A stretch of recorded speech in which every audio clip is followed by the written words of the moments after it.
Berbagai topik menarik dikupas dalam dialog hari ini.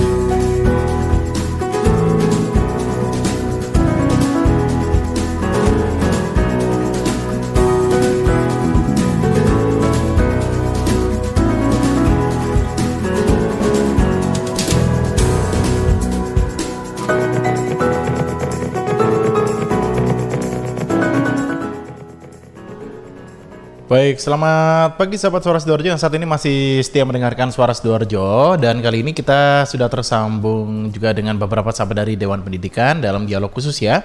Untuk pagi hari ini topiknya sahabat sedikit menarik juga ya. Atau menarik sekali.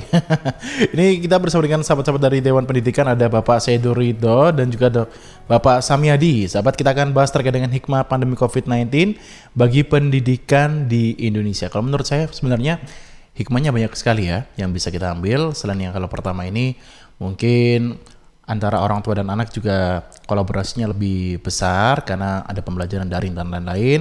Tapi untuk lebih lengkapnya kita akan langsung tanya saja nanti sama atau bertanya dengan dua narasumber kita. Sekali lagi ada Bapak Saidur Ridho MPD dan juga Dr. Andes Samyadi MPD yang saat ini sudah tersambung via Zoom. Kita sapa keduanya terlebih dahulu. Selamat pagi, Assalamualaikum. Waalaikumsalam warahmatullahi wabarakatuh.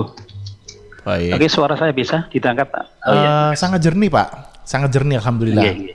Nah ini sebelumnya saya ucapkan ke Pak Saidur Ridho, selamat pagi Pak, kita bertemu lagi harinya Pak ya. Baik. Iya. Dan juga ada Dr. Andes Samyadi. Ini saya belum pernah berbincang-bincang juga dengan Dr. Andes Samyadi ini. Nanti kita akan berbincang-bincang selama 1 jam ya. Dan ini untuk tema kita pada pagi hari ini seperti yang saya katakan tadi, hikmah pandemi COVID-19 bagi pendidikan di Indonesia. Sebenarnya sangat banyak hikmah yang bisa diambil ya. Akan tetapi mungkin nanti bisa dijelaskan terlebih dahulu oleh kedua narasumber kita. Mungkin yang pertama ke Bapak Saidur Ridho terlebih dahulu ya, terkait dengan pandemi ini, hikmahnya seperti apa sih Pak dalam dunia pendidikan? Baik, Terima kasih. Selamat pagi bagi pemirsa Suara Sidoarjo yang budiman. Ada beberapa sudut pandang dari hikmah COVID-19 bagi dunia pendidikan. Yang pertama mungkin saya lihat dari sudut pandang bagi guru. Bagi guru, COVID-19 ini ternyata bisa meningkatkan kreativitas mereka untuk mengajar. Yang semula mereka hanya pada pembelajaran yang konvensional, kemudian karena ada pandemik ini mereka dituntut mau tidak mau harus bisa meningkatkan kreativitas mereka dengan berbagai model pembelajaran dan menggunakan berbagai strategi pembelajaran yang dilakukan oleh mereka. Kemudian mereka juga bisa meningkatkan komunikasi yang intens bagi orang tua dan guru yang semula mungkin komunikasi mereka hanya satu arah. Tetapi dengan adanya pandemik ini, mau tidak mau mereka harus bisa komunikasi 2 arah antara orang tua dan guru. Kemudian yang selanjutnya adalah semakin meningkatkan mereka memanfaatkan high-tech, informasi dan teknologi mereka dalam pembelajaran. Yang kedua, bagi orang tua. Dan ternyata pandemik ini bagi orang tua mempunyai empati yang lebih terhadap tugas seorang guru. Jadi banyak meme-meme yang mengatakan, itu dulu banyak orang tua, guru yang mencubit dipenjarakan. Sekarang mereka tahu bagaimana rasanya mengajar bagi anak, sulitnya bagaimana, luar biasa sulitnya mengajar bagi anak. Itu diantara ada empati yang muncul dari seorang orang tua terhadap guru. Kemudian begitu juga semakin meningkatkan komunikasi 2 arah antara orang tua dan guru. Kemudian juga orang tua bisa mengkontrol terhadap anak mereka. Juga orang tua bisa memahami karakteristik anak dengan belajar di rumahnya. Itu bagi orang tua. Kemudian ya bagi pendidikan Indonesia secara umum, hal yang demikian ini bisa diharapkan mendorong adanya reformasi pada dunia pendidikan yang kita pahami bahwa pendidikan kita mungkin ketinggalan dengan negara-negara lain, apalagi secara global. Yang kedua, bagi perguruan tinggi, transformasi perguruan tinggi ini sebagai motor penggerak penyiapan guru, karena yang menyiapkan guru nanti adalah perguruan tinggi, maka ini diharapkan bagaimana perguruan tinggi menyiapkan guru yang handal dalam segala kondisi apapun. Itu bagi pendidikan secara umum, dan bagi siswa sendiri bahwa pembelajaran itu bisa dilaksanakan kapanpun, dimanapun, dan mereka akan semakin melek terhadap dunia IT. Begitu sementara dari saya, mungkin bisa ditambahkan oleh Pak Hasan. Baik, jadi memang saat ini tadi dari sudut pandang orang tua dan guru juga akhirnya bisa saling mengerti satu sama lain, begitu Pak Saidu Ridho ya. Dan selanjutnya kita bersama dengan Bapak Samyadi.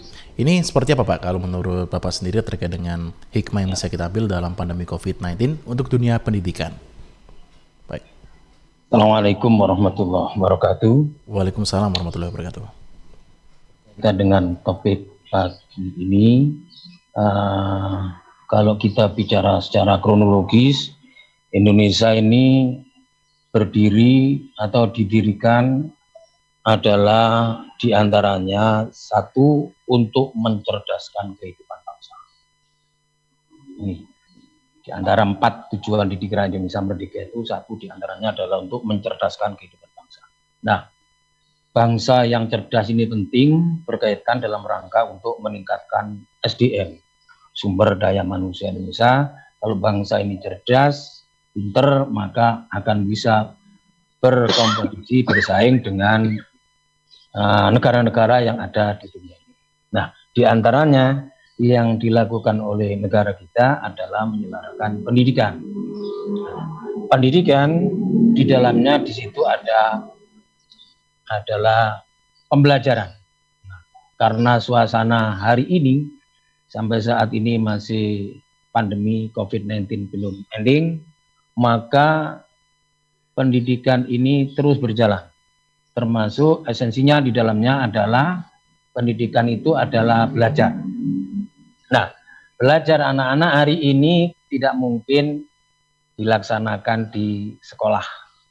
Ya, tidak mungkin dilaksanakan di sekolah, sehingga anak-anak di mana saja bisa belajar.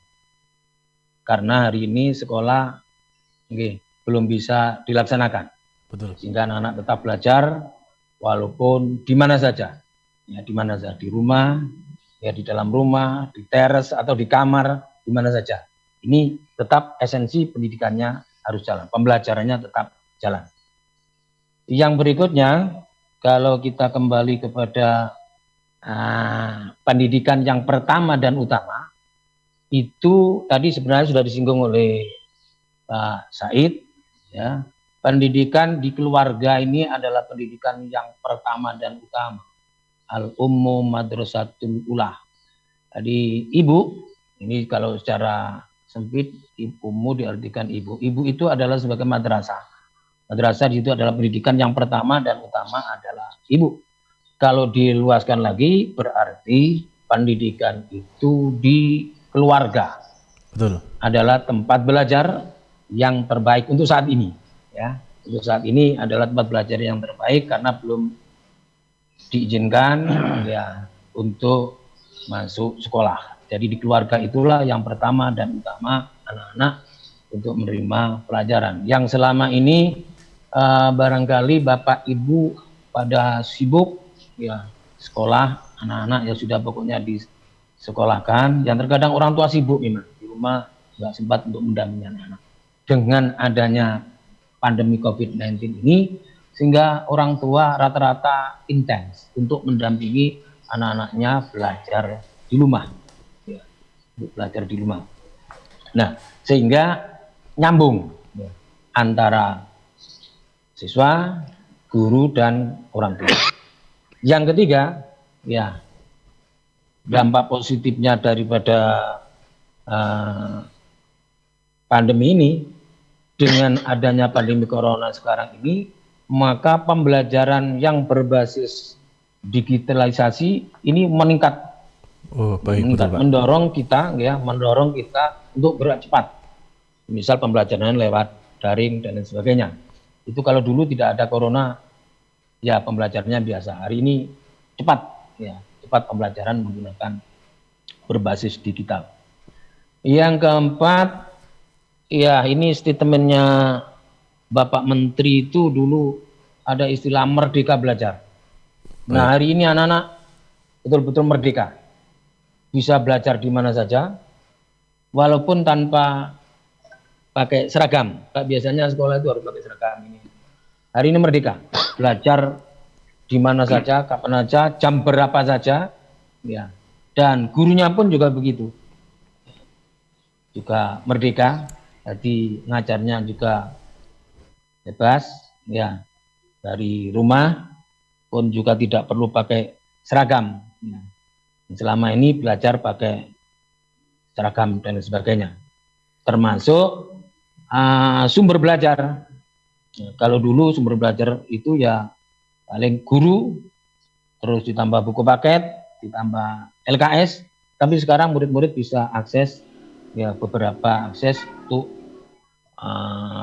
belajar. Ini yang keempat.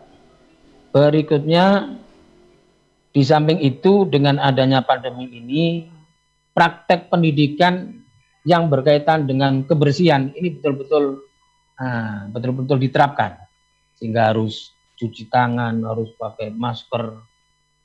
Kalau dulu tidak ada pandemi, ya masuk sekolah nggak usah cuci tangan dan langsung sebagainya. gitu Pak ya, masuk kelas ya? Iya, langsung masuk lagi cuci. Nah, sekarang lebih ditekankan, ya jadi harus cuci tangan, ya dan pakai masker dan sebagainya, dan itu memang sangat amat dibutuhkan. Berikutnya adalah hari ini dengan pandemi COVID-19 ini menyadarkan orang tua. Tadi disampaikan oleh Pak Said Burhan juga. Jadi menyadarkan orang tua bahwa tugas guru itu memang sangat begitu sulit, dan orang tua di rumah mendampingi anaknya satu saja ya terkadang agak kesulitan, dan bahkan bahasa Jawanya agak banyak yang sambat, aduh Pak Guru, ono omas susah. Susah, anaknya cuma satu, gurunya ngerawat anak satu kelas sekian, ya. Sehingga orang tua pun juga ikut merasakan betapa susahnya seorang guru untuk mengantarkan anak-anak menjadi anak-anak yang cerdas, menjadi anak yang ke depan ini menjadi bangsa yang SDM-nya itu bagus. Nah, selanjutnya, ya pendidikan yang efektif ini butuh kolaborasi. Butuh kolaborasi, ini 3 in 1. Ada guru, ada siswa, ada orang tua, ini menjadi satu kesatuan. Kalau orang-orang tua dulu menggambarkan itu, anak ini digambarkan seperti lampu. Orang tua ini adalah sebagai kabelnya, gurunya ini listriknya. Jadi ketiga-tiganya ini menyatu, tidak bisa dipisahkan. Kalau ada lampunya saja, nggak ada listriknya juga nggak bisa menyala. Begitu juga tidak ada kabelnya. Karena itu ketiga-tiganya, orang tua, siswa, dan guru menjadi satu kesatuan yang tidak bisa dipisahkan dalam rangka untuk mengantarkan anak-anak kita menjadi anak-anak yang berilmu. Jadi anak-anak yang berilmu. Ini butuh 3 komponen yang harus menyatu. Baik. Selanjutnya, untuk pertama hari ini, ya di saat pandemi ini, guru lakukan pembelajaran online. Kalau dulu tidak ada, ya dengan menggunakan new tools, jadi perangkat yang baru, semuanya baru. Nah, begitu juga selanjutnya, pemerintah akhirnya memunculkan program PJJ, pembelajaran jarak jauh. Kalau nggak ada corona, nggak ada PJJ, ya pelajaran langsung face to face.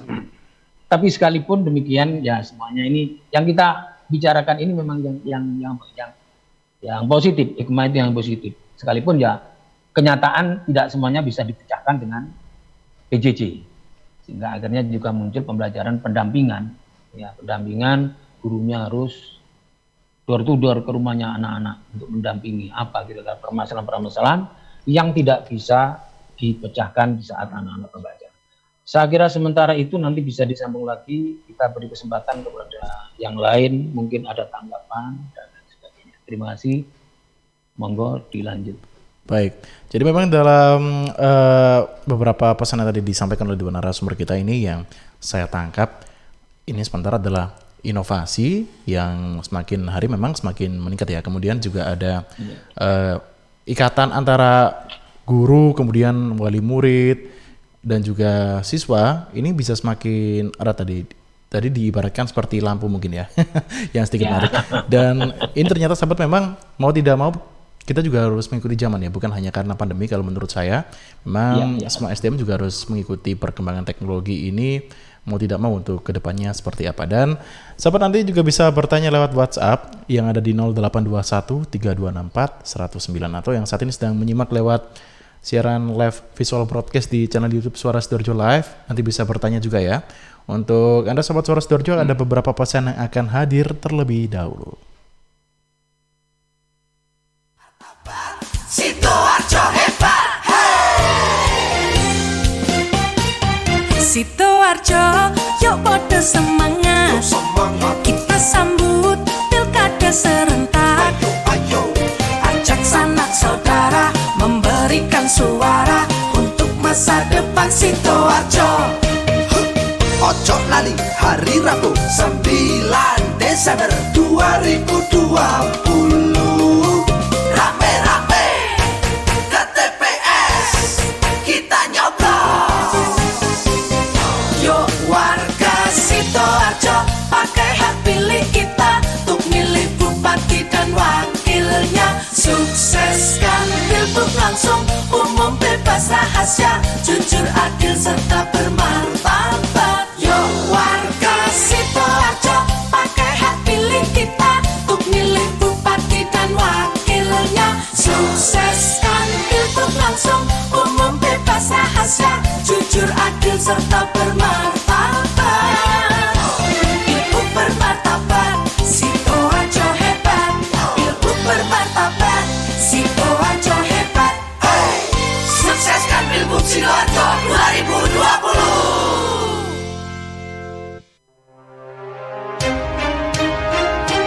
Sahabat, kita tahu bahwa merokok dapat mengganggu kesehatan, apalagi rokok ilegal. Ciri-ciri rokok ilegal yaitu rokok yang beredar di pasaran tanpa pita cukai, memakai pita cukai palsu, memakai pita cukai bekas, atau rokok yang memakai pita cukai yang salah peruntukan. Dengan harga jual yang murah, maka rokok ilegal pasti berdampak negatif, diantaranya meningkatkan jumlah perokok pemula dan juga berdampak pada penerimaan negara.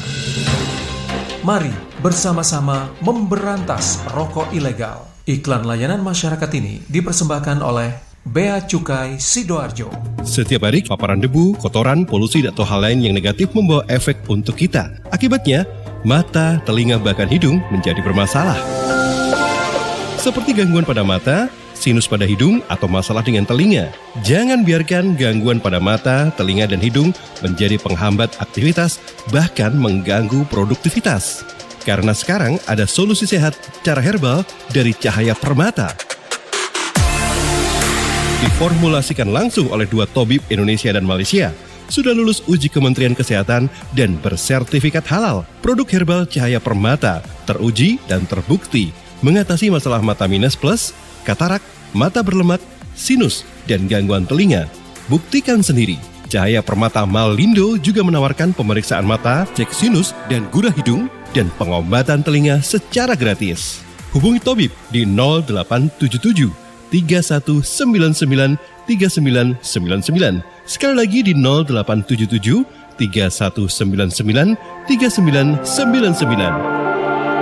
Sayangilah mata Anda dengan Cahaya Permata. Sahabat, Untak Surabaya berada di peringkat ke-57 perguruan tinggi terbaik dari 4.000 lebih perguruan tinggi di Indonesia. Memiliki 28 program studi dengan 3 prodi diploma, 16 prodi sarjana, dan 6 prodi magister, serta 3 prodi doktor. Untak Surabaya juga terakreditasi A oleh BAN PT, didukung dengan berbagai fasilitas dan laboratorium, membuat mahasiswa dapat bereksplorasi lebih sehingga menghasilkan lulusan yang mampu bersaing secara profesional. Info selengkapnya sahabat bisa datang langsung ke PMB Untak Surabaya yang ada di Jalan Semolowaru nomor 45 Surabaya atau akses di www.untak.sby.ac.id. Sekali lagi, akses di www.untak.sby.ac.id dengan telepon di 031 5931 800. Sekali lagi, 031 5931 800. Untak Surabaya, and Empowering and Networking University. Suara Sidoarjo, lembaga penyiaran publik lokal pemerintah Kabupaten Sidoarjo. Baik, pagi hari ini masih bersama dengan kedua narasumber kita yang ada di... Oh, sebenarnya ini ada beberapa pertanyaan yang ingin disampaikan ke redaksi ya. Mungkin nanti juga bisa dijawab oleh Bapak Said dan juga Bapak satunya lagi ya. Kita coba langsung ke redaksi. Ada Karin? Iya, jadi ada 2 pertanyaan yang masuk di WhatsApp redaksi dari Mas Teddy Budiarso.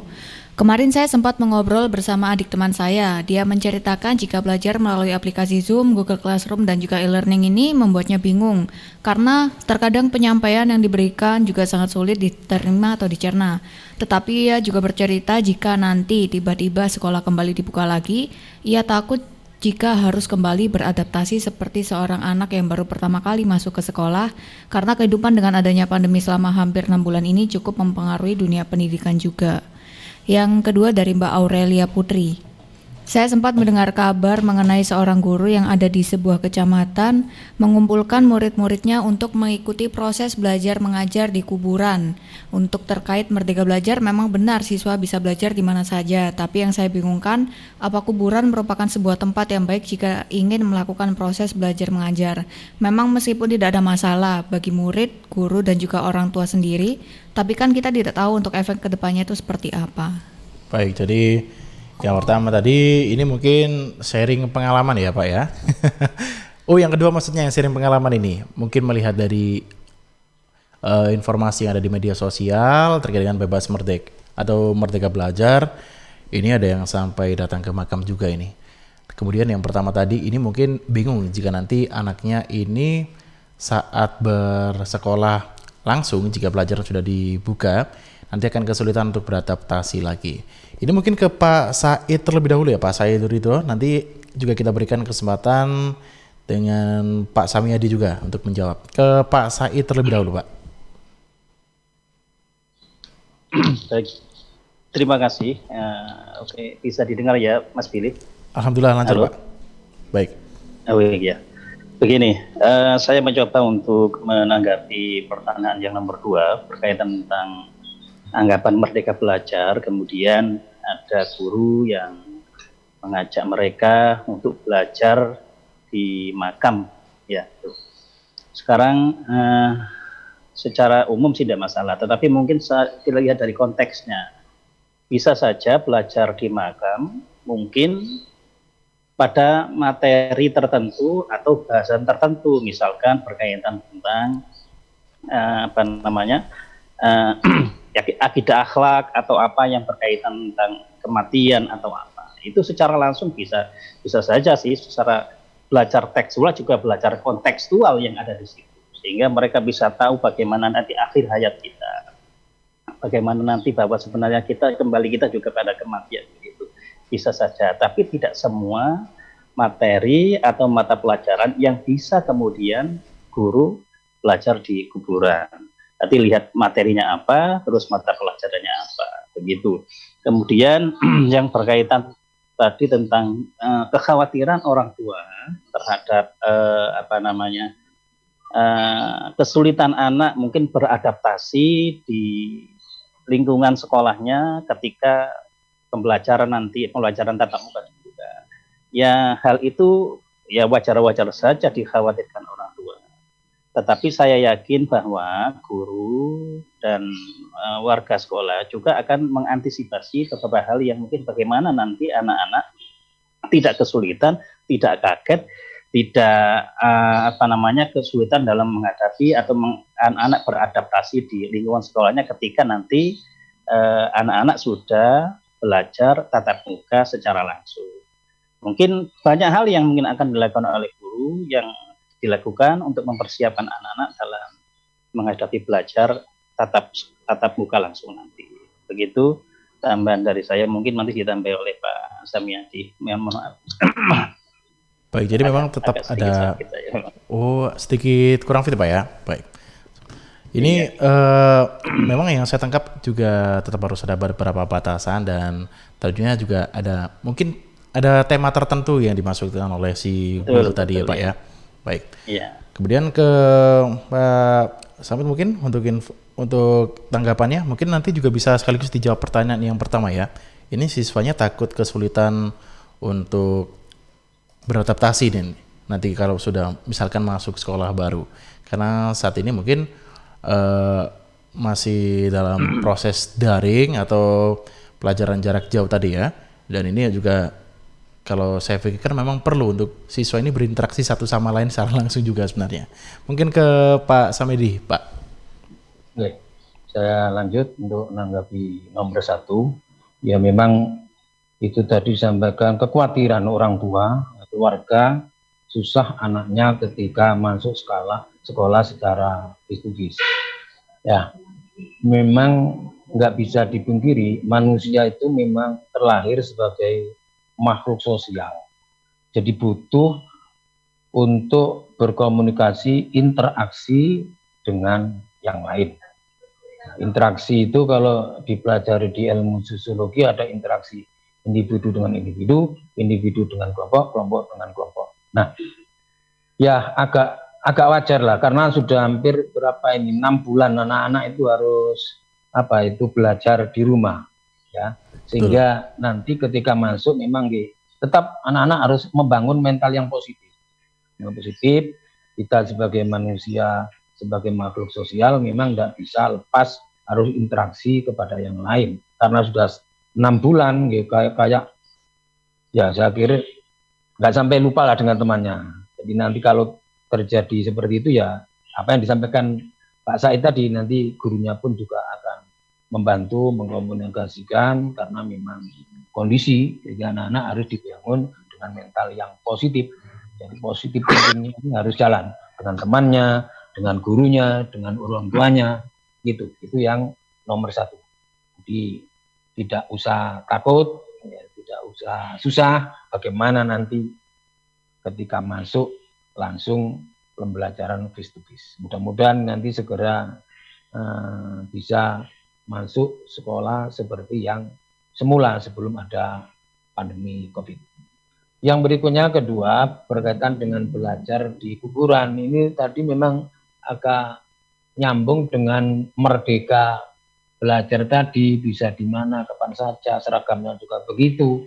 Ini yang disampaikan Pak Said tadi ada betul memang. Jadi kalau memang terkadang pelajaran itu buku praktek, satu misal pelajaran tentang pendidikan agama. Ya, di pendidikan agama itu berbicara tentang satu misal adalah kehidupan, proses perjalanan kehidupan manusia dari dunia, terus bersambung ke dari kandungan, terus bersambung ke dunia nanti bersambung ke alam kubur sampai di alam akhirat. Nah, ini kalau sudah berbicara tentang keyakinan, tentang akidah, ini pembelajaran agama, anak-anak terkadang memang perlu diajak seperti itu. Diajak untuk praktek kita bagaimana orang itu nanti akan mati dibawa ke makam ya. Sehingga sekalipun ini ya ada pro dan kontra, ada khilafiyah. Khilafiyah ada yang mau ke kubur, ada juga yang tidak mau ke kubur. Itu nanti tetap gurunya harus menyampaikan kepada anak-anak. Memang itu ya tetap ada hikmah. Ya. Hikmah bisa disampaikan gurunya agama bahwa supaya tidak terjadi konflik di tengah-tengah anak, ya, tentang khilafiyah, sebab khilafiyah sampai kapan terus ada, nggak ada yang pro dan kontra tentang tentang kuburan. Jadi itu memang pembelajaran, anak diajak kuburan biar tahu, oh itu di alam kubur. Nah, sekalipun sekali lagi itu khilafiyah, ada yang setuju, ada yang tidak setuju. Tapi bagi yang setuju bagus karena dengan ke tempat kubur itu mengingatkan seseorang bahwa manusia semuanya juga akan kembali ke sana. Sehingga Nabi pertama melarang untuk ziarah kubur, yang berikutnya Nabi memerintahkan untuk ziarah kubur karena bisa mengingatkan kepada yang hidup. Dengan anak-anak diajak belajar di kuburan tentang materi akidah, itu jadi sangat positif supaya anak-anak semuanya ya itu untuk mempersiapkan kehidupan ke depan. Ini berkaitan dengan pembelajaran agama. Jadi insya Allah tidak semua materi harus belajar di kuburan. Jadi kalau pelajaran akidah satu misal tadi agak masuk. Sekalipun sekali lagi ada khilafiyah, ada yang mau ziarah kubur, tempat kubur, ada juga yang tidak mau, dan ini konsepnya sudah jelas, lana maluna walakum amalukum. Bagi kami amal kami, bagi kamu amal kamu. Sehingga hidup ini tetap anak-anak kondusif, damai antara satu dengan lain, sehingga saling menghormati. Saya kira itu sementara. Baik. Jadi memang kalau saya tarik garis besarnya, memang ini juga harus menyesuaikan dengan tema Pak ya. Bisa saja misalkan besok ada pelajaran mungkin terkait dengan tanaman atau lain-lain, mungkin juga bisa diajak ke taman. Kemudian juga misalkan ada pelajaran seni, mungkin bisa diajak ke rumah seni. Dan ini memang sahabat Suara Sidoarjo juga kita harus melihat dua sisinya ya, tidak hanya satu sisi saja. Dan untuk kedua narasumber kita, nanti kita akan coba lanjutkan lagi terkait dengan hikmah yang bisa diambil dalam dunia pendidikan saat masa pandemi COVID-19 seperti ini. Bahkan ada beberapa fenomena yang muncul ya, seperti mungkin penyediaan tempat wifi gratis dan lain-lain. Berarti kan tidak hanya orang tua dan guru saja ini yang akhirnya juga saling berempati, tapi juga orang lain. Tapi ada beberapa pesan yang akan hadir terlebih dahulu ya untuk kedua narasumber kita. Kita jeda terlebih dahulu.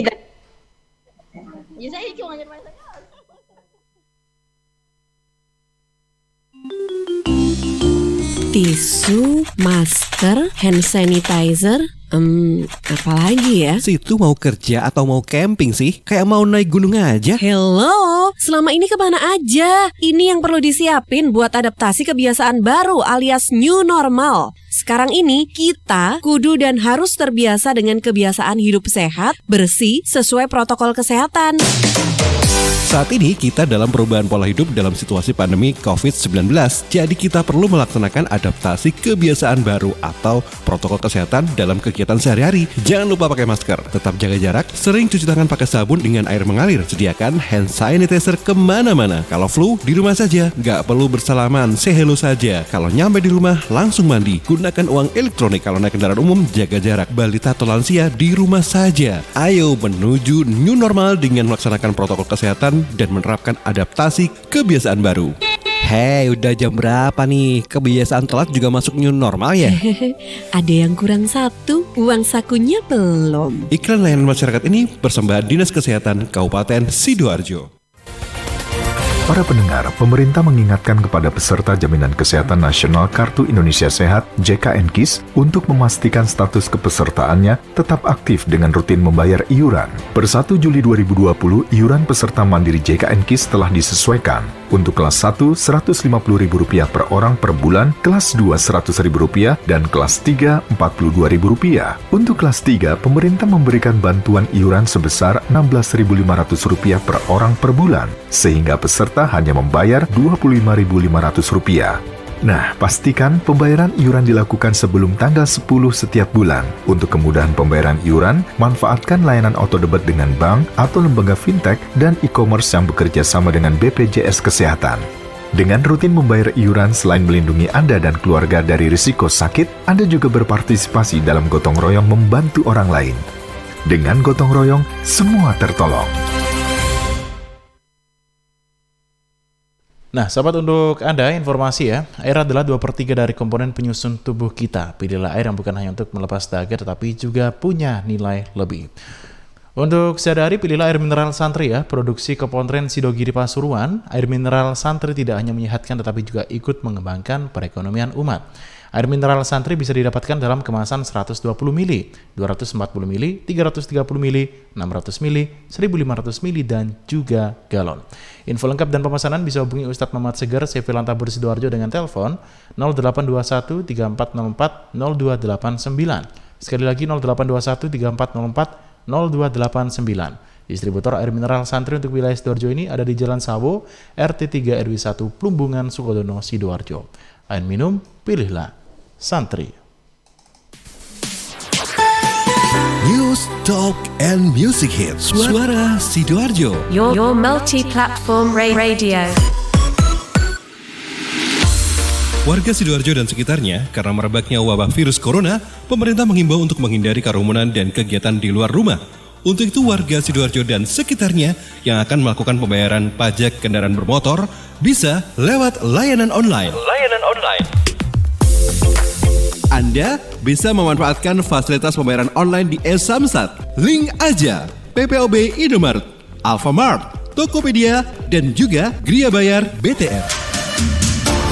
Manfaatkan juga diskon berupa pemotongan nilai pokok pajak kendaraan bermotor khusus untuk warga Jawa Timur. 15% untuk roda 2 atau 3 dan 5% untuk roda 4 atau lebih. Berlaku sampai 31 Agustus 2020. Informasi ini disampaikan oleh kantor bersama Samsat Sidoarjo Kota dan Krian. Hai, buat kalian gamer sejati. Main game di rumah dengan jaringan internet super cepat bisa kalian nikmati dengan berlangganan IndiHome Gamer. Nikmati keseruan games populer dan benefit game lain yang bisa kalian dapatkan dengan harga terjangkau mulai dari Rp380.000 per bulan. Daftar sekarang di aplikasi My IndiHome dan website indihome.co.id ya. Wujudkan bersama IndiHome.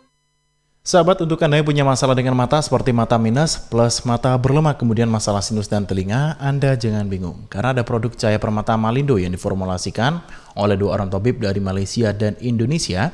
Sudah ada izin dari Menteri Kesehatan Republik Indonesia dan pastinya sahabat bersertifikat halal. Cahaya Permata Malindo juga menawarkan perawatan gratis dan cek sinusitis gratis. Cahaya Permata Malindo ada di perumahan Larangan Mega Asri, tepatnya Jalan Wurkudoro 1 Blok D nomor 59 Sidoarjo. Sahabat nanti bisa telepon di 0877 3199 393 kali. Sekali lagi 0877 3199 393 kali. Sayangilah mata Anda sahabat dengan cahaya permata. Suara Sidoarjo, lembaga penyiaran publik lokal pemerintah Kabupaten Sidoarjo. Baik, sahabat, memang untuk membahas hikmah yang ada dalam pandemi COVID-19 ini bagi dunia pendidikan sebenarnya sangat banyak ya. Kalau tadi sudah disinggung oleh beberapa sahabat ini terkait dengan ini ada beberapa metode seperti bebas atau merdeka belajar yang tadi sempat mengajak siswanya ke pemakaman. Ini tadi juga sudah dijelaskan oleh Pak Samedi. Ini memang biasanya disesuaikan juga dengan tema, dan saya juga sependapat sih ya, karena memang kalau misalkan besok ada pelajaran terkait dengan kesenian, mungkin juga bisa diajak ke rumah kesenian. Dan sahabat Suara Sidoarjo, untuk saat ini kita masih bersama dengan 2 narasumber kita. Nah, ini mungkin yang tadi sempat saya bahas sebelum jeda ya. Ini selain orang tua dan juga wali kelas, tentunya orang lain ternyata juga beberapa hari ini seperti yang saya lihat ada fenomena mungkin menyediakan wifi gratis, bahkan ada juga masjid atau musola ya yang juga menyediakan wifi gratis agar anak-anak ini juga bisa belajar dengan fasilitas yang mendukung ini, Pak. Mungkin untuk fenomena seperti ini seperti apa, Pak? Apakah juga termasuk hikmah juga ya dalam pandemi COVID-19 bagi dunia pendidikan? Mungkin ke Pak Said terlebih dahulu deh ya. Baik. Baik, Pak Said mungkin bisa dibuka terlebih dahulu ya mute-nya ya. Baik, mute-nya Pak Said mungkin bisa. Oke. Nah, baik. Sudah ya? Sudah, Pak. Baik, terima kasih. Jadi memang sejak adanya COVID ini dan berdampak luas terhadap dunia pendidikan ini, ternyata banyak orang yang berempati. Kondisi pembelajaran, kondisi pendidikan ini ternyata tidak hanya guru saja, tetapi masyarakat banyak yang berempati seperti yang kita contohkan tadi, seperti musola, menyiapkan wifi gratis, bahkan teman-teman kita yang bonek pun berempati untuk memberikan wifi gratis terhadap anak-anak di sekitarnya yang mungkin tidak menerima atau tidak bisa menikmati wifi ataupun tidak punya pulsa untuk proses pembelajaran. Sehingga hal yang demikian ini sangat positiflah bagi masyarakat kita, bahwa belajar itu tidak hanya kewajiban bagi guru, orang tua, tetapi belajar ini kewajiban kita bersama. Masyarakat juga peduli, orang tua juga peduli, apalagi guru, dan lain sebagainya. Oleh karena itu, di antara tugas kita di Dewan Pendidikan ini memberikan pemahaman bagi masyarakat bagaimana bisa peduli terhadap pendidikan. Banyak hal yang kita sampaikan ketika kita melakukan sosialisasi di sekolah-sekolah ataupun kepada komite-komite sekolah, bagaimana kita peduli dan empati terhadap pendidikan yang ada di Sidoarjo pada khususnya, sehingga hal-hal yang demikian ini, problem-problem pembelajaran, masalah-masalah belajar ini bisa kita atasi bersama-sama, tidak hanya orang tua, tetapi semua masyarakat, semua lini ini bisa bersama-sama, bisa guyup untuk mengatasi problem-problem pembelajaran yang ada di negara kita ini. Itu Mas Billy, dari saya, mungkin ada tambahan dari Pak Sania. Baik, jadi memang saat ini kalau saya kemarin sempat dari pembahasan bersama dengan rekan-rekan Dewan Pendidikan yang lain, ini kemarin sempat ada pertanyaan ya, atau mungkin tanggapan di Candi itu, Pak. Saya kemarin memang sempat periksa langsung, ini di Bujasera kalau tidak salah. Ini ada tulisannya juga. Ini kalau misalkan si anak ketahuan bermain game juga langsung dipulangkan. Nah ini berarti secara tidak langsung memang untuk penyedia fasilitas ini juga memiliki empati untuk mengingatkan juga, Pak. Ya, gitu. Betul, ya. Baik. Kemudian mungkin ke Pak Samyadi ya untuk hal ini, Pak. Seperti apa, Pak? Mungkin dari Pak Samyadi sendiri. Ya, ini memang hari ini dan mungkin juga terusnya, terutama di hari ini, ya di masa pandemi COVID ini, memang Indonesia harus terapkan 3 pilar. Dia juga ada menyatakan 4 pilar. Jadi 3 pilar pendidikan itu yang harus saling menguatkan, ya, harus saling menopang. Satu adalah dari keluarga. Yang kedua adalah dari masyarakat. Yang ketiga adalah dari sekolah. Ada yang nambah satu adalah pilarnya itu 4, yaitu pemerintah. Baik. Sehingga kalau iya. Jadi ketiga, kalau dikatakan 3 atau bilang 4 aja lah, biar lebih perfect. Jadi 4 itu pilar ini sangat penting sekali. Ya, sangat penting sekali, bagaikan rumah itu kalau pilarnya itu kuat, menyatu, maka akan kokoh. Begitu juga pendidikan di Indonesia, ini tidak hanya tanggung jawabnya keluarga, tidak hanya di masyarakat, tidak hanya sekolah, tapi juga pemerintah punya tanggung jawab bersama-sama untuk mengantarkan anak didik kita, untuk mengantarkan rakyat Indonesia ini menuju anak-anak yang the best, menuju anak-anak yang bagus SDM-nya. Maka keempatnya ini adalah sebagai pilar yang harus saling menyangga antara yang satu dengan yang lain. Kalau begitu nanti akan bisa kuat, bisa bagus.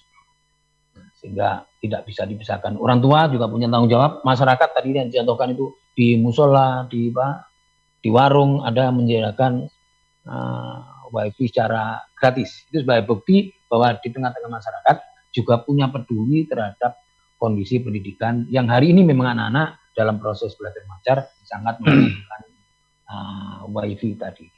Sekolah pun juga begitu, dan negara juga punya tanggung jawab bersama-sama sebagai pilar pendidikan di Indonesia tadi, saling mengkait antara yang satu. Insya Allah dengan 4 pilar ini saling menyangga, kokoh, maka Indonesia pendidikannya akan menuju pendidikan yang bagus, sehingga menghasilkan SDM yang bagus, disiapkan sebagai manusia pembangunan di Indonesia ke depan. Kalau SDM-nya udah bagus-bagus, akan bisa berkompetisi dengan negara-negara yang maju. Saya kira itu yang bisa saya tambahkan. Karena kalau sekarang kita lihat di beberapa daerah lain juga memang sudah ada yang sudah zona hijau ya. Kemarin atau tadi pagi saya lihat juga di berita salah satu televisi ini, bahkan di Jawa Barat sudah akan menerapkan proses belajar mengajar secara langsung. Dan ini artinya juga apakah hikmahnya masih ada Pak yang dalam pandemi COVID-19 seperti ini? Mungkin kalau sudah masuk ini kan tetap menerapkan physical distancing dan lain-lain ya, atau mungkin kedisiplinan siswa kalau yang saya baca dari beberapa informasi yang tadi ada di media televisi juga dan juga di media online juga ini. Mungkin kedisiplinan kalau misalkan sudah diterapkan belajar mengajar secara langsung. Mungkin ke Pak Said lagi Pak ya. Kalau misalkan sudah ada penerapan belajar mengajar secara normal Pak, ini apakah masih tetap ada hikmah yang bisa kita ambil? Baik, saya pikir masih banyak hikmahnya, meskipun nanti diterapkan lagi proses pembelajaran secara langsung atau tatap muka. Seperti yang sebelumnya dilaksanakan ketika masa COVID, seperti yang Pak Billy sampaikan, kedisiplinan itu masih tetap menjadi barometer kita. Bagaimana nanti anak-anak tetap disiplin dalam kondisi apapun. Kemudian selanjutnya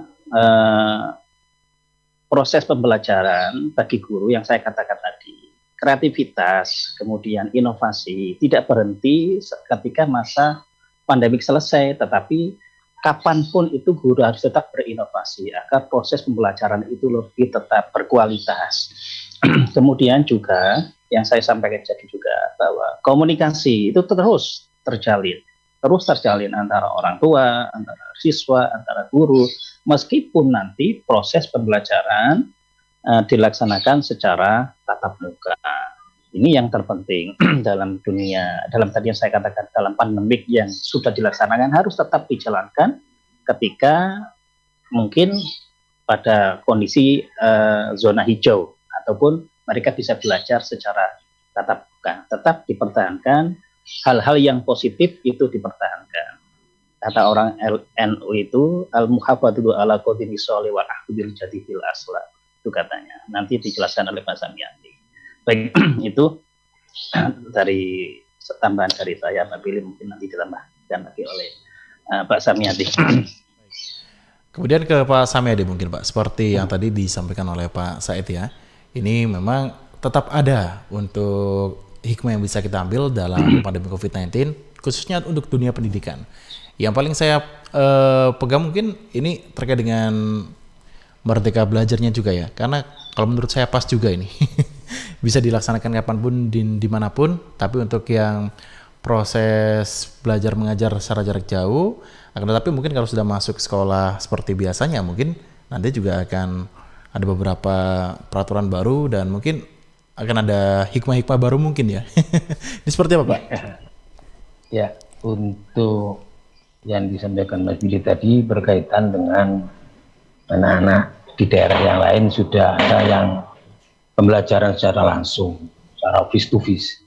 Ya, ini kenyataan memang tidak semua. Tadi Insya Allah di depan sudah sampaikan. Tidak semua pembelajaran ini bisa diselesaikan secara online. Ya bisa diserahkan secara online. Kadang di rumah satu misal itu anak-anak dapat tugas dari gurunya. Kadang namanya orang tua ya memang tidak semuanya mampu mendampingi anak-anaknya. Tidak mampu mendampingi anak-anaknya ketika anaknya dapat tugas dan sebagainya. Sehingga hari ini itu memang sudah ada yang pembelajaran pendampingan. Sebab itu tadi menanggulangi tidak semuanya bisa dipecahkan pembelajaran jarak jauh, sehingga guru hari ini sudah melaksanakan pembelajaran pendampingan. Jadi door to door, antisipasi anak-anak yang di rumah itu ada pembelajaran yang tidak bisa dipecahkan. Misal pelajaran bahasa Inggris, matematika, bahasa Arab. Ini kalau tidak didampingi, terkadang orang tuanya juga buntu di sana, sehingga ada pembelajaran dengan pendampingan. Nah, untuk yang sudah mulai masuk ada di daerah tadi itu yang disebutkan, itu mungkin daerah yang sudah zona hijau. Jadi sudah zona hijau tetap diikuti protokol kesehatan. Dan biasanya memang tetap distancing-nya itu tetap terjaga. Anak biasanya mungkin saja enggak, itu anak-anak masuknya itu digilir. Nanti tidak sebagaimana normal satu kelas isinya 30 semuanya masuk dalam satu kelas. Kira-kira tidak begitu. Jadi memang digilir untuk antisipasi ya materi-materi pelajaran yang itu memang tidak bisa dipecahkan di rumah. Sehingga guru istilah wong Jawa ngalai ya. Ngalai harus door to door.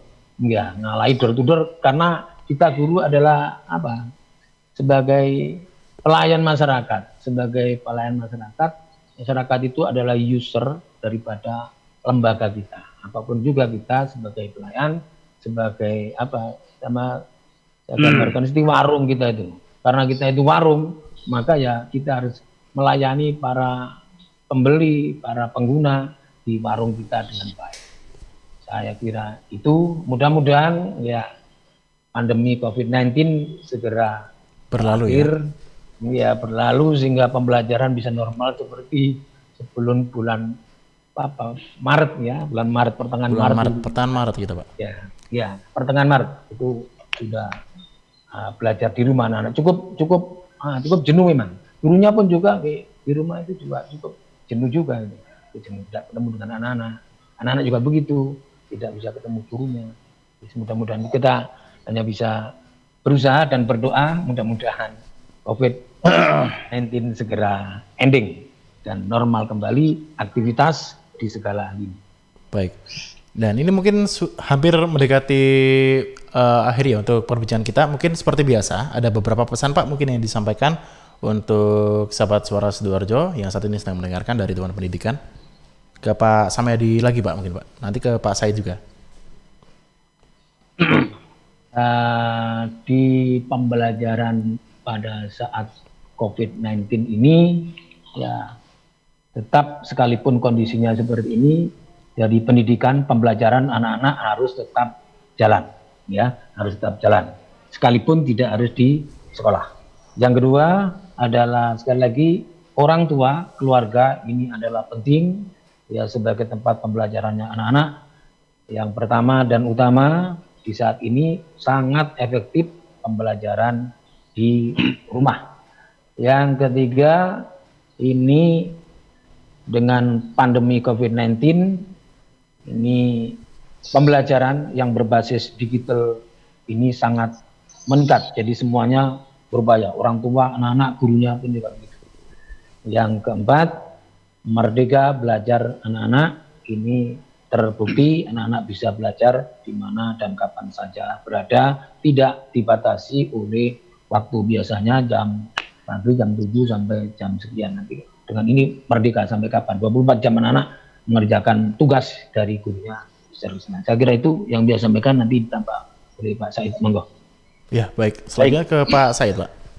Baik, terima kasih bahwa hikmah pandemi COVID ini bagi guru harus terus melaksanakan pembelajaran yang inovatif, yang kreatif, yang kolaboratif, karena bagaimanapun juga itu yang dipentingkan bagi seorang guru untuk proses pembelajaran ini semakin berkualitas. Yang kedua, bagi orang tua bahwa apapun keadaannya, maka orang tua siap mendampingi, siap membantu, siap mensupport, siap mendengarkan proses pembelajaran yang mungkin dilaksanakan di rumah bagi anak-anaknya. Kemudian bagi anak-anak bahwa proses pembelajaran itu tidak hanya di kelas, tetapi dimanapun, kapanpun itu bisa terjadi, dan semakin membuka mata mereka terhadap bagaimana ternyata banyak hal yang bisa diambil dari pembelajaran, tidak hanya dari guru, ternyata sumber-sumber belajar itu tersedia di banyak tempat, terutama yang ada di dunia IT. Kemudian bagi pemerintah, mudah-mudahan ini bisa menjadikan momentum, bisa menjadikan awal bagi kebijakan-kebijakan yang terbaik bagi dunia pendidikan kita. Mungkin itu tambahan dari saya, Mas Billy. Baik, kalau begitu untuk kedua narasumber kita yang sudah menemani 1 jam ya, ada Bapak Saidurito dan juga Bapak Samyadi. Ini terima kasih sebelumnya atas waktu yang sudah diberikan, dan memang sahabat banyak sekali ya hikmah yang bisa kita ambil dalam pandemi COVID-19 ini untuk dunia pendidikan. Yang paling penting tadi adalah empati. Empati ternyata merupakan salah satu yang paling tampak sejauh ini dalam masa pendidikan lewat daring maupun pendidikan jarak jauh atau mungkin merdeka belajar. Karena kita juga bisa, orang tua maksudnya ya, orang tua bisa berinteraksi dengan guru, kemudian untuk orang lain juga bisa memberikan bantuan juga seperti yang selama ini terlihat di musola, kemudian pujasera dan lain-lain, dan tentunya ini juga menjadi salah satu kabar gembira untuk kita. Dan untuk kedua narasumber kita, terima kasih atas waktunya Pak Said yang dan terakhir, juga Pak Samyadi. Mas Billy, baik terakhir, ya. Karena ini kegiatan kita terakhir dengan Suara Sidoarjo, saya atas nama teman-teman dari Dewan Pendidikan, terima kasih yang sebesar-besarnya, dan kemudian mohon maaf kalau kami banyak hal yang kurang dan tidak berkenan bagi para pemirsa, mohon maaf yang sebesar-besarnya. Baik. Terima kasih. Baik, kalau begitu terima kasih juga untuk seluruh sahabat-sahabat dari Dewan Pendidikan ya, yang selama lebih dari 1 bulan ini sudah memberikan beberapa ilmu juga untuk saya untuk memberikan edukasi kepada masyarakat lewat siaran. Dan untuk sahabat-sahabat dari Dewan Pendidikan, semoga kita bisa bertemu lagi di kesempatan selanjutnya Pak ya. Mungkin tidak lewat Zoom seperti ini Pak, mungkin bisa langsung ke depannya ya. Insya Allah. Baik, kalau begitu terima kasih. Wassalamualaikum warahmatullahi wabarakatuh Pak, sehat selalu. Amin. Assalamualaikum warahmatullahi wabarakatuh. Baik sahabat, demikian perbincangan kita bersama dengan sahabat-sahabat dari Dewan Pendidikan. Untuk Anda, saya juga harus pamit undur diri, nanti bertemu lagi di jam 11 ya, dalam Jatim News Today.